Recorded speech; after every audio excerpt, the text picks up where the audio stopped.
मुळा आणि मुळ्यांच्या पानांचं थालीपीठ, पिवळे ज्वारी डाळीचं पीठ, मुळ्याची पाने, एक मुळा आणि सर्व मसाले म्हणजे धने, जिरा पावडर, हळद, तिखट, मीठ, लसूण, हिरवी मिरची किंवा लाल तिखट टाकून फूड प्रोसेसरमधून हे छानपैकी असं मळून घेतलेलं आहे. यात अजिबात पाणी टाकलेलं नाही. आणि हे मुळ्याचं मला आता थालीपीठ बनवायचं आहे. तर अशा प्रकारे आपण हे थालीपीठ बनवून घेतलेलं आहे. आता आपण हे थालीपीठ छान खमंगपैकी भाजून घेऊया.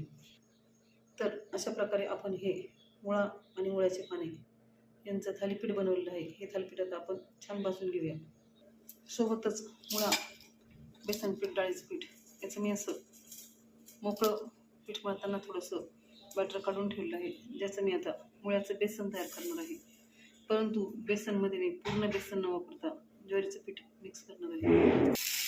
छानपैकी हे थालीपीठ तव्यावर कडवून घेतलेलं आहे. थोडे थोडे तेल टाकून थालीपीठ भाजून घेऊया.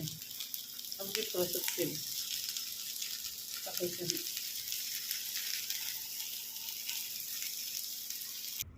सुंदर असं कडक किंवा लुसलुशीत थालीपीठ आपण याचं बनवू शकतो.